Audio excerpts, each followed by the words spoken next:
How are we going to stop these sins?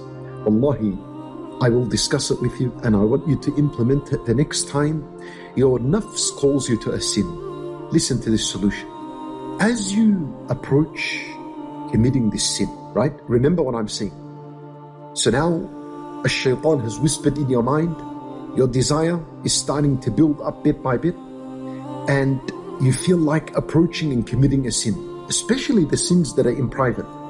Watching something that is impermissible, taking a drug, for example, drinking alcohol in secret because your parents or your friends don't know about it, going through your spouse's phone, also that is haram and that's a sin. And there's a desire to do that, wal-'iyadhu billah. When you approach to commit a sin, I tell you what, there is always a feeling of fear in the heart of a believer. 100%. There is some feeling inside your heart. That Nabi sallallahu alayhi wasallam referred to it as the warner that is in the heart of every believer. So, what I want you to do when you approach a sin in private, don't ignore that sense of fear in your heart.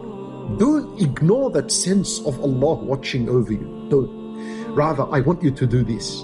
Take advantage of that feeling and say to yourself these words aloud.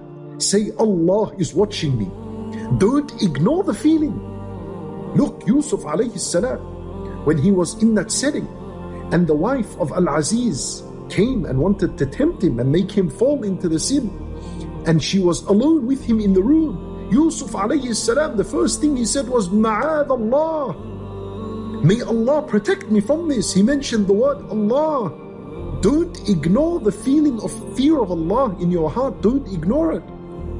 Take advantage of that feeling of fear in your heart when you're doing the sin and bring it up. Don't ignore it. If you ignore it, you're going to fall into the sin. Allahu Akbar. Don't ignore this feeling. Wallahi, my brothers and sisters in Islam, if you remember Allah and you remember the name of Allah and you say Ma'adh Allah just before you commit a sin, wallahi, the mention of Allah will destroy the temptation and the desire instantly. And Nabi sallallahu alayhi wa sallam, he said, وَلَا يَثْقُلُ مَعَ اسْمِ اللَّهِ شَيْءٍ. Nothing is heavy when it's weighed with the name of Allah. So if you're mentioning Allah and you're saying Ma'adh Allah and you're saying I fear Allah and you're saying these words aloud, if they are weighed with your desire and your temptation to do the haram, to watch the haram, if you're mentioning Allah's name, and Nabi sallallahu alayhi wasallam said nothing will ever outweigh Allah's name, therefore your temptation and your desire will be shattered instantly.